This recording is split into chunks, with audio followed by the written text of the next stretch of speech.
Good evening.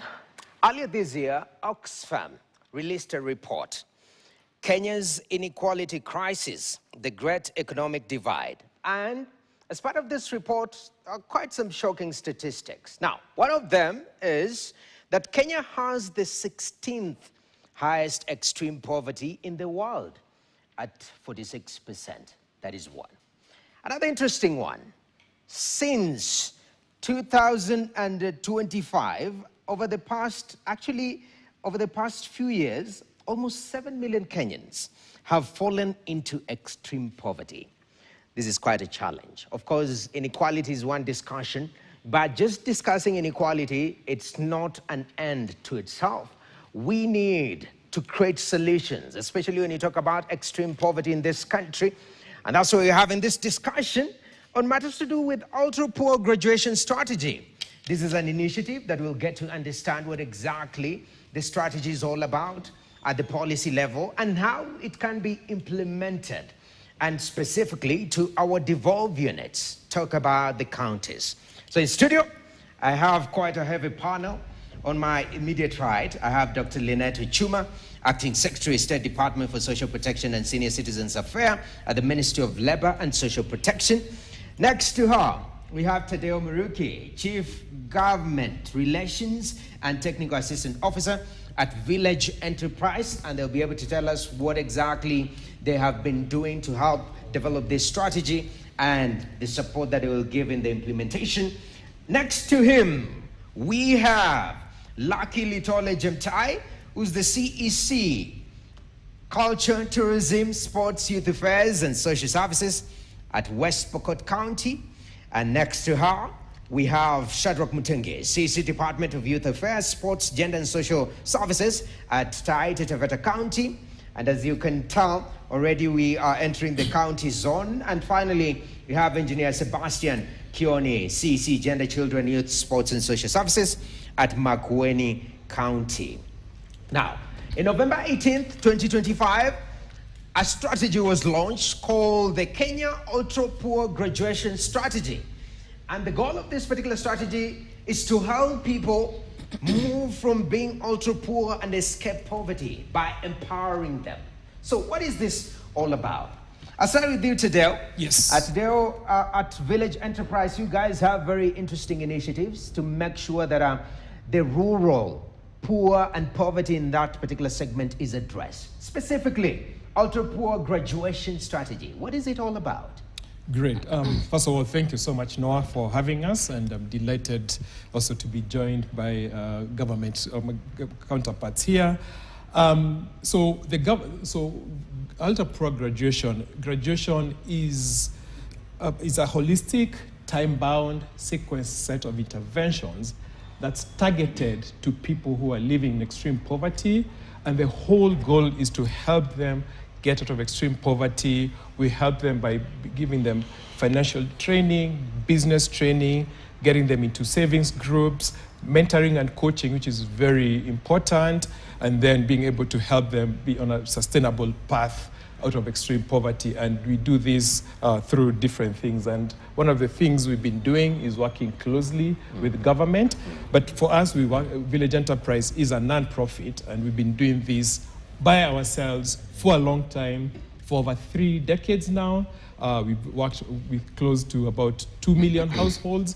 But what we've seen is for us to be able to do this and reach scale, we have to work with governments. And that's why we are working closely both with the national government, the State Department for Social Protection, and also with the counties. Why are we emphasizing on this approach? The graduation approach is one that's been rigorously tested globally. We've seen it being implemented in different countries. It started out in Bangladesh. It's been done in India. In Kenya, we've been doing this for several years, in Uganda and other countries. And of all poverty alleviation interventions, the poverty graduation model is the one that has been shown to be the most promising to lift people out of extreme poverty. Okay. 2 things. One is that it's able one of the good, why it's seen to be very promising, it actually targets the people living in extreme poverty. So it's very intentional on who it's targeting.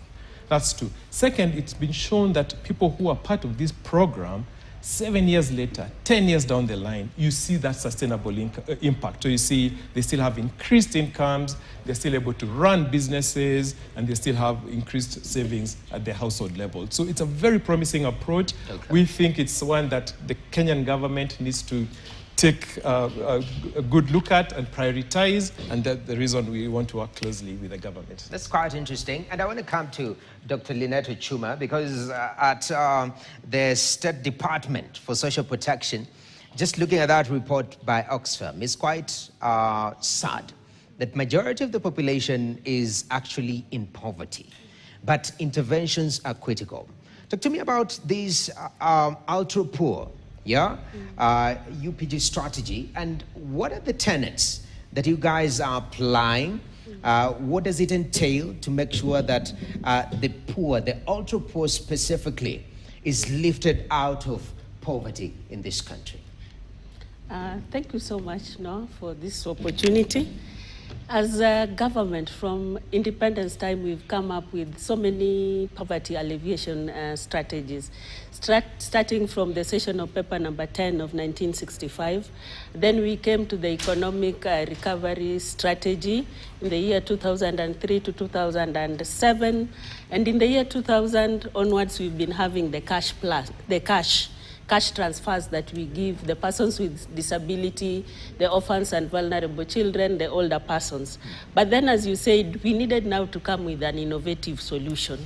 And to us, the innovative solution is the ultra-poor graduation strategy.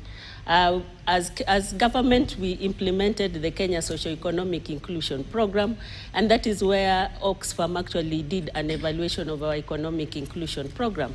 So if you ask, what is the economic inclusion program? Because it is the same, the other name for it is the ultra-poor graduation strategy.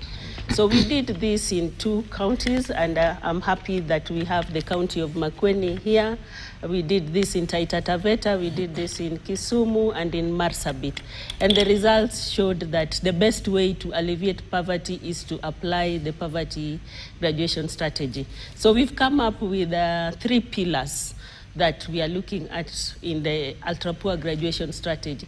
And one of them is the coordination, a standard operating procedure for the players in the ultra-poor graduation strategy model. And therefore, there is need to develop a model that everyone would be able to adhere to, and this will enable us to measure. And lastly, we want to ensure that we increase the coverage and we expand it. If you look at areas where poverty is, areas like Turkana, where the poverty rate is at 82%. If you look at Wajir, where it is at 72%, it means that there's a lot that needs to be done. And therefore, we want to ensure that we contextualize the ultra-poor graduation model in those areas by coming up with climate-resilient ultra-poor graduation model so that we address the emerging issues. Thank you. That's very, very important, that you have to look at the different counties and the different dynamics into it. And I'm glad that we have a county representation here. We are very lucky to have Lucky today. Lucky Jemtai, ACC, Culture, Tourism, Sports and Youth Affairs and Social Services at West Pokot County. Lucky, I mean, when you do the assessment, because I meant to understand this particular program was sort of piloted in your counties. Yes. What was the experience like already? Because West Pokot, you've really made strides in this and you're taking this seriously. Talk to me about that experience of ultra-poor graduation program. How was it handled at this piloting phase in your county, and what impact did you see? Thank you very much, Noah, for that great question. And I'm glad to be here today, and Lucky as well. We've worked closely with the Village Enterprise and other actors, but to be specific with this, the piloting of ultra-poor graduation program. We had this piloting happen in 4 wards in West Pokot County. And in West Pokot County, we have 20 wards. And during this process, it's good that some staff, actually some mentors were trained. And we had a very seamless training so that we make sure that the targeting process, or rather targeting the person that is poor, not necessarily dwelling on political sides or even taking sides on matters poor. You see, matters poor is something that cuts across. It doesn't matter where you come from, whether you are from which mrengo in terms of politics and all that. And it was quite a rigorous process, because we had to send these mentors to the field, to the specific wards, and the targeting process was very seamless and very targetful. And we got the beneficiaries of over 850 households, and each are trained on what kind of business they would like to undertake. To be more specific, of course, you cannot introduce someone into a business and yet that person does not know about business. So the mentors are there to take them through all this. And we are strengthening this in the way that the county government is owning now the process. And I'm glad that the impact in it has really impacted the lives of so many people in West Pokot County. That is, of course, a Nassau County, where poverty level is so high. And you see that they engage in small business enterprises, and you get to see that there's improvement in terms of family buildings. It's strong, and also making sure that the families also get good food in terms of having the kitchen gardens and all that. So I can truly assure you that there's an improvement in terms of standard of living of the people. Okay, Thank that's you. very, very important. And of course, representation from Taita Taveta County. Shadrach Mutungi, I mean, it's quite interesting that the piloting phase already is having impact on people's lives. We can just imagine if now this one is rolled out across the country. But specifically for Taita Taveta, in this piloting phase, how did that go? How many wards were you piloting at? Thank you so much. As for Taita Taveta, the implementation of the Utrapoa gradation strategy is coined into a project. We are calling it the Wezesha Jamii project, which was approved by the cabinet, and His Excellency the Governor, Dr. Andrew Mwadime Wakuja, saw the need of having this project because it will uplift the lives of the people of Taita Taveta. And we appreciate our partners, the national government and the village enterprise, because we have been able to be taken through rigorous training to understand the model of Utrapoa graduation strategy, and also the development of a management information system. This one has helped us now to be able to roll out the project in a systematic way. One of the key issues in Utrapoa graduation model is the targeting. How do you get the real beneficiaries? Taita Taveta is made up of 20 wards, which are in 4 sub-counties. Our population is huge. The poverty levels are high, about 38%, but the extreme poor are 5.8%. Comparing that and doing the mathematics of Taita Taveta of a population of about 350,000, 5.8% is a huge number. The contributors of poverty levels are there, and therefore we have already started the piloting of the Wezesha Jamii project. Okay. And the one thing which has really helped us and given us the energy in this is the support from the cabinet and the county assembly. As I speak here, yesterday the county assembly of Taita Taveta has approved the first legal document for the whole country. I think we are the first county in Kenya to have an act which is called the Taita Taveta Poverty Alleviation, Empowerment and Enterprise Act now. Wow. Which has so many issues to address matters poverty, and one of it is the Utrapoa graduation strategy. Okay. Therefore, the cabinet too and the county assembly has managed to allocate resources.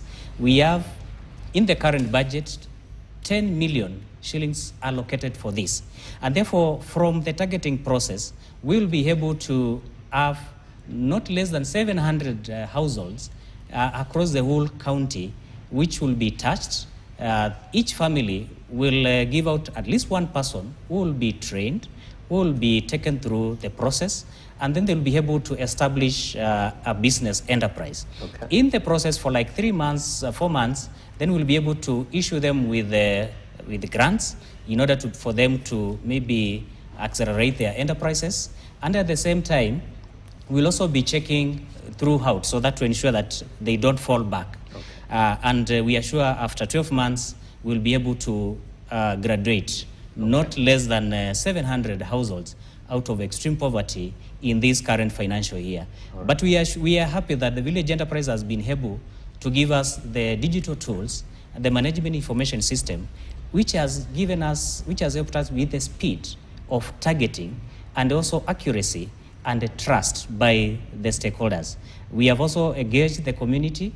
Other than the technology, you need to talk to the community. We have engaged the county commissioner, the DCCs, the village elders, the SCCs, and even the people at the community. And they have given us the go-ahead. They are validating the list of the beneficiaries. Okay. Therefore, that is how good is this Utropoa graduation model. Definitely. Wow. A lot happening in Taita Taveta County. Quite interesting.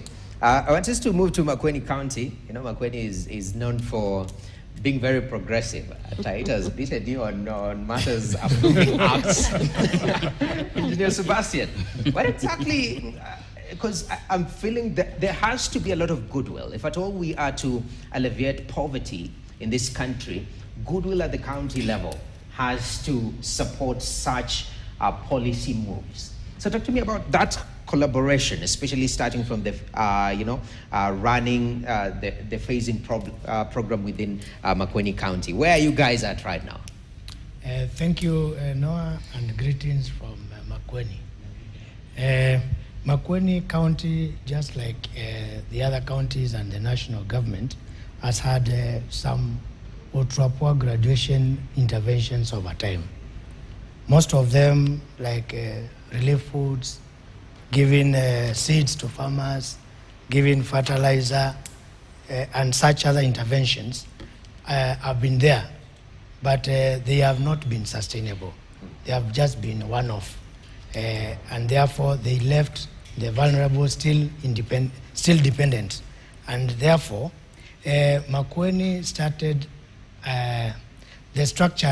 the initiative towards a structured approach now to Utropoa graduation started in 2023, 2024, when we partnered with the Village Enterprise and started now discussions around a structured approach to the Utropoa graduation. And that is where we started with a policy. We came up with a policy, which we had the policy passed in both the executive and the county assembly. And we went further to even develop the Utropoa graduation bill, which is now at the county assembly committee stage and should be passed in a month or so. Therefore, this legal framework now has given the Utropoa graduation the necessary goodwill, both from the county assembly and the executive, and therefore it has given the county government an opportunity to have a structured approach to Utropoa graduation. Okay. Now, through that, we have been able now to have a further partnership with the Village Enterprise to have our officers trained through this Utropoa graduation model. Our officers have been trained as mentors, mentor supervisors, and now they are able to roll out the program at the grassroots. We are set now to pilot the program. We have a budget already set for piloting. We want to be able to reach 450 households in this phase, and we are going to have these officers taking charge of the whole process from the targeting, the mentoring, until these households are able to graduate after 12 months. Okay. We want to be able to also leverage on our county structures. We have robust structures from the county level up to the village level. And these structures will be very critical and will play a complementary role in making sure this program is successful. Okay. And therefore, in future, as we roll out the program to the broader county, we expect that even the mentors and mentor supervisors will not be officers. We want to be able to train community members to be able to work, to take the role of the mentors, mentor supervisors, so that the oversight of that program and the support of the vulnerable families is made closer and by the people who are living with those vulnerable families at the grassroots. Right. So that is the approach, and we want to roll out that within this financial year.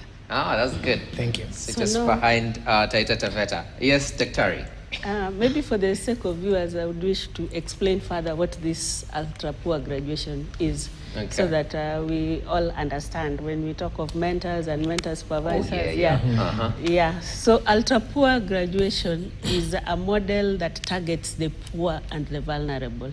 In this case, we are targeting the very poor in a community. So what happens is that we will go to the community and we'll do a community-based targeting. So the implementer or the organization or the government will go to the ground, and the community members will identify the very poor in that community, the extremely poor. So once they do the targeting, we do community-based targeting, we will take them, the extremely poor households, we will take them, and now we refer to them as participants once we enroll them. So once you've enrolled them, we give them a consumption support. As Tadeo said, it is for a 12 months or 18 months or 24 months, depending on the allocation that is there.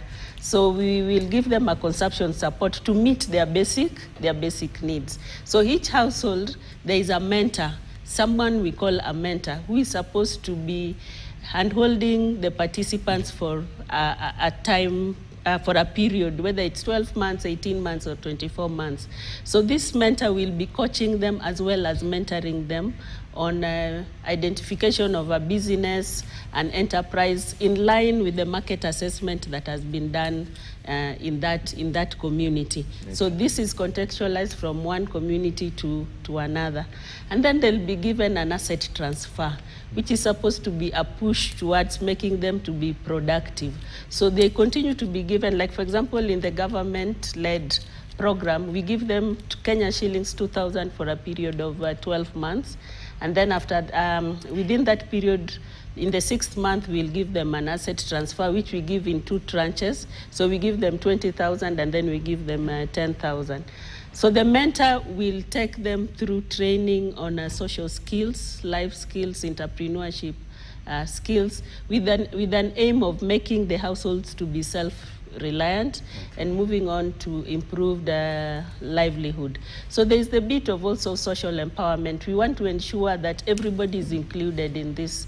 And therefore we will encourage the women, we'll encourage the youth, we'll encourage the persons with disability to be identified as the main participants for purposes of making sure that they are included, they enjoy quality of life, and they're also able to participate in national development. So it is a full package, and it has 5 major components which I've mentioned. There's the consumption support, there's the asset transfer, there's the financial inclusion, and then there's the social empowerment. Okay. Yes. And thank you, Dr. Ochume, for clarifying that. We went to take a short break. Okay. The issue of mentor is quite interesting. Somebody was questioning, people call themselves life coaches. Yes. Yeah. Somebody was like, have you lived before to be a life coach, or you're just doing life as I am? Yeah, but there is the element of somebody holding your hand. Yes. That intentionality. Yes. And it's very, very critical. Yes. Because it's human. It's very personal. I'm glad that we've been able to establish what it's all about, the tenets, what exactly is going on in the counties. And when you come back from this short break, we'll discuss about the adoption. Since we've done the piloting in a few counties, this should be across all 47 counties. Yes. And these counties have different programs within themselves, so that integration, how do we make it very easy for adoption into these counties and implementation at the end of the day, all right? So remember, this is the discussion on matters ultra-poor graduation strategy, UPG strategy, and it's about lifting the ultra-poor from poverty into self-sustainability, and that is human decency at the end of the day. Let's take a short break. Still more to come. Keep it KTN.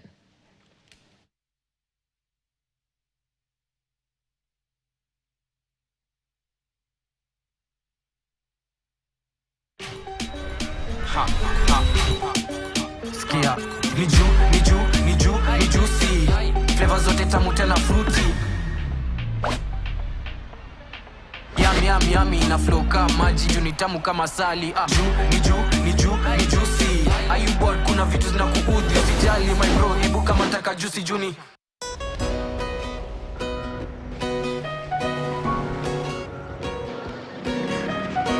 Can we understand an unspoken language? Itaweza sema habari ya asubuhi. Can it be a way to savor each moment?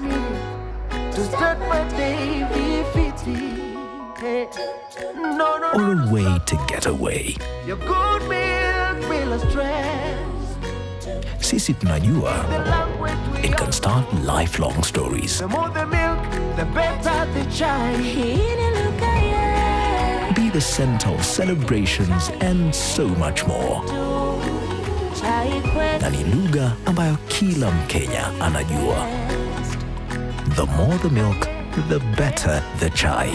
Chai kweli ina Brookside. Chai kweli ina Brookside Dairy Best. Deals kibao kila wiki na Carrefour. Enjoy fresh chicken wings at 459 shillings per kg. Grape soy pack 500 grams at 289 shillings. Green vegetable oil 5 liters at 1,099 shillings. And assorted Del Monte juice 1 liter at 199 shillings. Deals kibao kila wiki na Carrefour.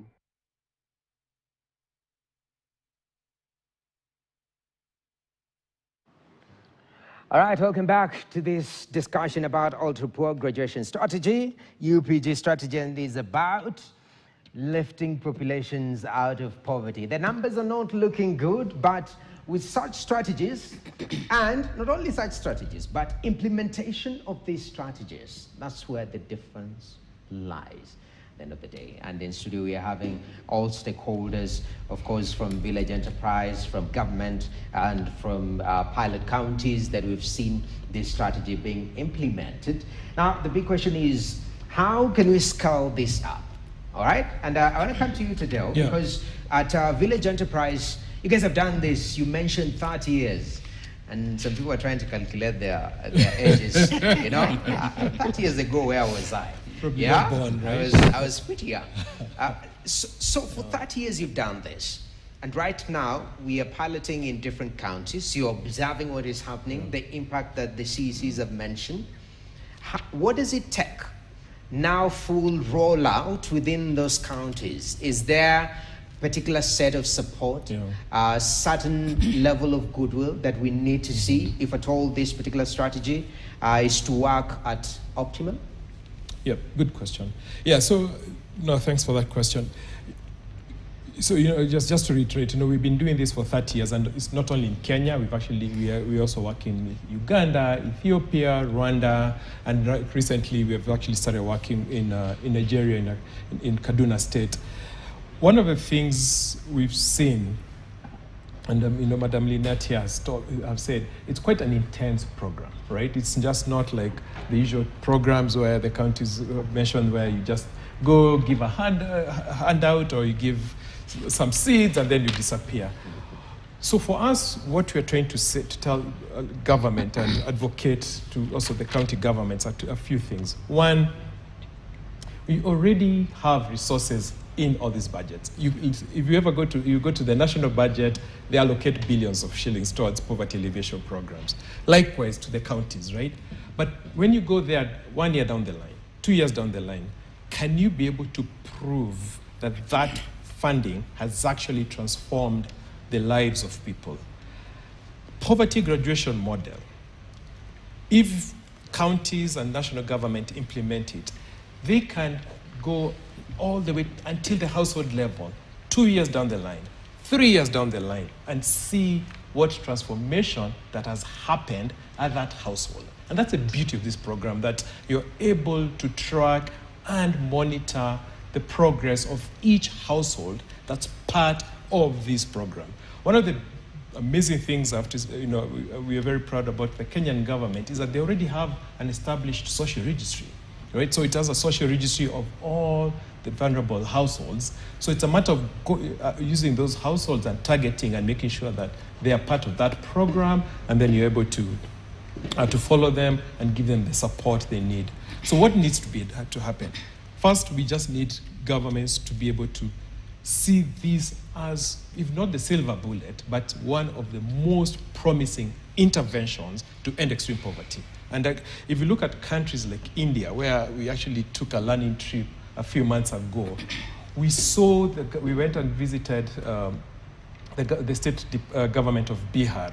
The State Department has put in $200 million towards poverty graduation. But the transformation we saw was phenomenal. And if we could just replicate that in this country, we have those resources, we think this is going to be a game changer. I mean, we're already seeing government already doing some of these things with Madam Lynette. There's a project that's coming up where it's going, and she may talk about it in terms of the number of households, the county is already piloting, but that's a drop in the ocean. So our goal is to be able to say, why can't every county come talk to us? We want to be able to show you the technical capability. We are happy to be able to handhold them, show them what it takes. We are able to support them in development of management information systems so that they can be able to track these households. We're able even to support them in terms of policy development so that this becomes a priority in government, in the CIDPs or in their annual budgeting. But my clarion call, and I keep on telling, it's also the coordination between national government and county government so that they are working cohesively together. We're able to put those resources together and be able to, impact a lot more households. Okay. We're only in 3 counties so far, and the national government is going to be implementing in 20 or 25 counties. Dr. Lynette can tell us. Yes. But what's the sustainability of that, right? We just don't one-off projects, right? We want something that 5 years down the line, 10 years down the line, that's continuous. It's like it's going, we're able to have all eligible households being able to be part of this program so that transformation can occur. Let me just say this again.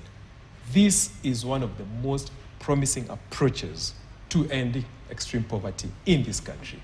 If we do this, and if even integrate it in all the frameworks that we have, this country, things are going to change. Definitely. Dr. Chuma, I mean, they say government is a going concern. So even if we leave, the next government most likely will pick up from where we've left. And that's why from independence, these programs have been there running concurrently. Yes. Honestly, this is an interesting question I want to ask you. What challenge have you observed in implementation of these economic inclusion programs, poverty elevation programs? From a government standpoint, are there barriers? Because I know government is powerful, you guys rarely see barriers. But what are the challenges that are, or barriers that you're trying to deal with, especially right now we have devolution and whatnot? So let me start by first responding to Tadeu. The government has done so much. This, with the support of our Cabinet Secretary, Honorable Alfred Mutua, and our Principal Secretary, Joseph Motari, they are so committed in ensuring that this happens. So if you look at what happened in 2025, it is a year that we did a lot of legislation in the social protection sector. So we had the social protection policy reviewed, we have the Social Protection Act of 2025, we have the National Persons with Disability Policy, we have the National Persons with Disability Act. So that already shows the commitment that the government has in terms of ensuring that we go on with the ultra-poor graduation, and it has been embedded in our framework. And we've even offered a conducive environment. That's why we launched the ultra-poor graduation strategy. But in every program, there must be challenges. And I think one of the major challenges is that we have been working in silos. You'll find the government coming up with the Kenya Socio-Economic Inclusion Program. We have Village Enterprise, we have World Vision, we have Red Cross doing their own thing. So we've been working in silos, and therefore you are not able to measure. And that's what we are now trying to resolve. Can we work together? And we've established a multi-sectoral committee, both at the national, at the county, and even at the sub-county level, where we are bringing together all stakeholders, including the national government and the county government. So one of the challenges we've been having is that we've not been working in a coordinated manner. And the other one is that we've been having different management information systems in terms of ultra-poor graduation. So as a State Department for Social Protection, we have the enhanced single registry, where we have a database of all the poor and vulnerable households. But the utilization of this database has not been so good, because not all county governments have utilized it, as well as the other stakeholders. We also have the Community Development Management Information System.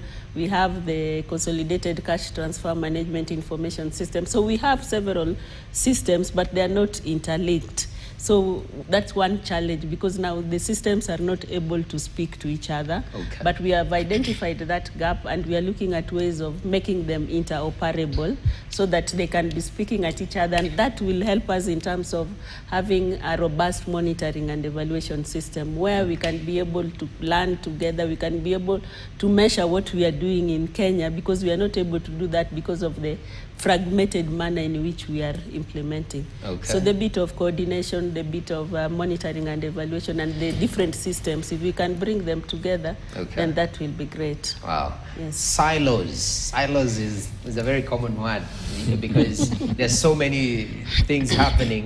This one is starting their own empowerment program, and they even brand it. In county you have to brand it. Noah Kipchumboy Empowerment or Poverty Alleviation, but we have to have the goodwill of the political system too. Yes. Jemtai, as we come to the end of this discussion, because time is really running, at West Pokot, you've seen the impact in the sub-counties that are in the wards that you piloted this. Initially, of course, your counterparts talked about they're making policies at the county assembly, allocating budgets. Talk to me, because December is here, we are starting a new year, 2026. For West Pokot County, what should we hold you guys accountable in regards to lifting people from ultra poverty, especially as we begin a new year in a few weeks? Thank you very much, Kimboy. And first and foremost, let me first say this, that Village Enterprise, of course, assisted us in the piloting. And again, the county government, under the leadership of His Excellency Simon Kachapin, made sure that, together with the advice of the Department of Social Protection, that we have an allocation of over 10 million Kenya shillings. And as we speak, even other wards, other MCAs have agreed to at least allocate some amount on matters ultra-poor graduation. And this ultra-poor graduation is, of course, is a process. And when Village Enterprise left us with the team, the mentors that you're talking about, you're wondering if they're life coaches or what. They're not life coaches. Yeah. They're the ones who take these people, visit them and get to know how their businesses are going on. And of course, after Village Enterprise supported us in terms of training them, the county government took those staff and employed them. This shows that we are serious on matters sustainability and accountability, and also to own the process. At the end of the day, we are trying to teach our people that we should also not be dependent on other actors, or rather, we should also be able to take care of ourselves. Okay. Apart from having other programs that complement ultra-poor graduation process, like for example, the Ondoa Nyasi initiative from the county government, we also give the seedlings to everybody, and also the bursary. Okay. So we don't want a situation where we just leave the people like that. We also complement with other things. And I'm glad that we are embedding the same in the CIDP. The budget process is continuing, and even the bills that are in place, we just don't develop documents to be kept in the shelves. Okay. We are aligned the same with the national government so that we be able to work together. Okay. Because at the end of the day, if we are not working together, working as silos, we are not able to achieve one or two things about the poor people. Definitely. So in terms of making sure that this ultra-poor graduation program, even after the governor leaves the West Pokot County, it still continues, which is why we adopted those who are trained to make sure that next step to other wards, we are able to give the seamless process in the same. Definitely, very, very important. Taita Taveta Mtungi, Yes. as we come to the end of this discussion, you've heard the popular term silos, and especially too many programs operating their own thing, whereas if you would have just pooled, work together, there will be larger impact. Talk to me about what support do you need as you roll this out across the county? Now the whole of Taita Taveta. What support do you need from Village Enterprise and also the national government as we close this up? Thank you so much. Before I even respond to that, on the issues of silos, that not the 3 counties will be implementing this, we saw the need of engaging the rest of the counties after the visit to the state of Bihar, the district of Patna in India. And I can report that the last 2 days, through the support of Village Enterprise, we were engaging and also discussing with the rest of the CECs in charge of social protection. We had a 2-day meeting in Machakos, and we shared to them, we shared experiences. And I can tell you the buying in is there. And we talked and agreed there is need for them, because we can't fail to have doubting Thomases. We can have this kind of peer engagement. And early next year in January, we'll be having all the CCs in charge of social protection coming to Taita Taveta to also learn what we are doing. Through that, they'll be able to see with their eyes and maybe now go and embed this in their programs. What we are doing in Taita Taveta, because now we have the Kenya ultra-poor graduation strategy, we have our own act of the county, which is now in place, and we have the very many legal documents which can assist us. We are saying now, everything now on terms of strategy, in terms of legal documents is there. It's now about ensuring that we implement. We are leveraging on the existing goodwill. We have a governor who is ready to support this program because he has understood it and he has taken it to himself. Actually, every 2 to 3 days, he has to call and find out, Waziri, how far is this? What is the Tadeo and the Village Enterprise doing? We also have a very good will and supporting structure from the County Assembly. We have a speaker called Anzali Manawa Chao, who every week has to call to find out where is this document. We want to support this. Right. We also want to ensure we have interdepartmental collaboration. As a department, we can't work alone. And that's why, from what we have heard about Mendas, we as a department will need to work with agriculture, we need to work with the office of the governor, with the rest, so that they can give us staff who will support this. We also wish and really work closely with the national government. We can't work alone as silos. The national government has been trying this. And actually in Taita Taveta, the footprints are there. When the KSEP 1 was being implemented by the national government and the Village Enterprise, you come to Taveta, areas called Bogoni Ward in Kitobo. You go to Taveta, Chala in Mwatate, areas called Chavia. You'll find women and persons with disability who are good examples and living examples of how UPG has really been working. We also want to maximize and strengthen on the partnerships we have with the current players in this, the Village Enterprise, the national government, and all players. And we actually, like what our governor says in Taita Taveta, we are an open door policy county. You don't need to make an appointment. You only need to come and get into the office of the governor. And if you are a partner willing to support us, Governor Andrew Mwadimi Wakuja is ready to welcome you. And then lastly, we want to mainstream ultra-poor graduation interventions in the county planning. We already have an act. In the budget, we have already created a program budget in our budget structures, and now we want to ensure it is in the CADP, CIDP, and everything. Because until we end extreme poverty, we'll still be fighting other many social issues in the community. Definitely. Thank you so much, Mr. Mutungi. That is very detailed. It's 3 minutes to time. Engineer, I know you're an engineer, so you'll engineer your way within 2 minutes to be able to give, your conclusion as Makueni County. What should we be expecting from you? Of course, that the legal foundations have been laid already. Piloting has happened. Now, scaling across the county. I know already programs are there. So talk to me. What should we hold you guys accountable as Makueni County? Okay, thank you. You talked about the silos, and the silos also have been noticed even in county government operations. But with our current administration, the governor, as His Excellency Mutula Kilonzo Jr., has aligned us into one government approach.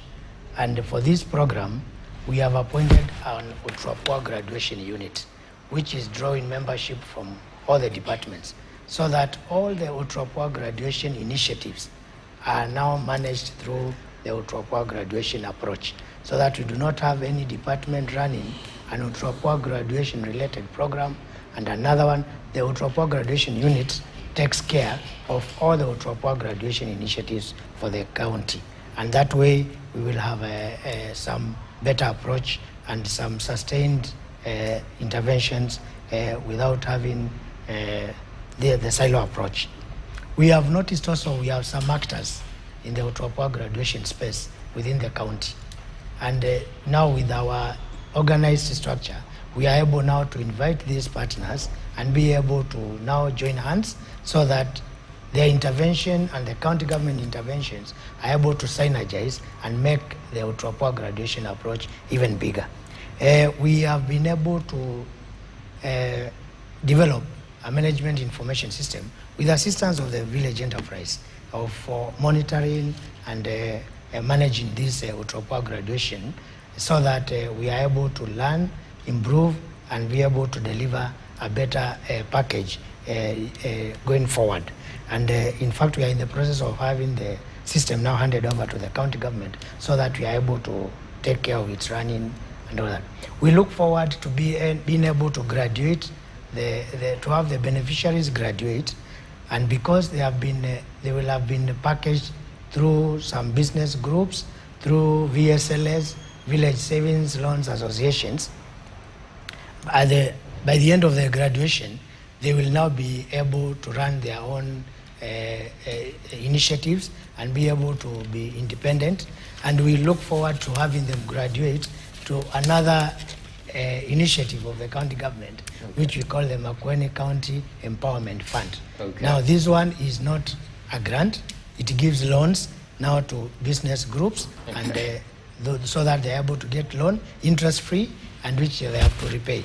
But now they must be able to have graduated from the Utrapua situation to be able to be eligible for the Makueni County Empowerment Fund. Maybe that would be a topic for another session. Definitely. Thank you very much, Engineer. You actually spotted 3 minutes on the dot. But thank you very much. One thing I've realized, by the way, is you guys have shouted out your bosses, which is really cool. Full names, except you. He is the boss. Oh, he's the boss. Yeah, but our time is up. It's been a beautiful discussion. And this is what change looks like. We have to create initiatives, not just talk, observe, but implement, pilot, and scale. That's how we change, and I'm glad that counties are taking initiative, and hopefully more counties come on board, uptake this particular, strategy and implement it at the end of the day. So thank you very much. Dr. Lynette Chuma from the Acting Secretary, State Department for Social Protection and Senior Citizens Affairs, Ministry of Labor and Social Protection. Thank you very much. We are going to 20 counties. Yeah, 2030, I know. It's just that the time for another session, as engineer said. Tadeo Muruki, Chief Government Relations and Technical Assistant Officer at Village Enterprise. We also have Lucky Little Ejimtai, CEC Culture, Tourism, Sports, Youth Affairs and Social Services, West Pokot County represented there. Thank you very much. Shadrach Mutungi, CEC Youth Affairs, Sports, Gender and Social Service, Taita Taveta County. Thank you very much. The County of Hidden Treasures. Yes, the County of Hidden Treasures. Everybody's coming up with a tagline now. I know Engineer Sebastian is thinking about one, but Engineer Sebastian Kioni, CEC. Yeah? The home of mangoes and citrus. The home of mangoes and citrus. And the CEC Gender, Children, Youth, Sports and Social Services, Makueni County. It's been a pleasure having you guys, and hopefully you get to tell these stories of people who've come from ultra poverty and now self-sustaining at the end of the day. So it's a discussion that is a going concern. But anybody who wants to get in touch with us, yes, go to our website. The counties, we are ready to work with all the counties. Definitely. Thank you. Thank you very much. That is a shout out to your boss now. My name is Doki Kiboy, and that's been it. Thank you very much for being part of this discussion. Up next, we have KTN Prime coming up. Keep it tuned.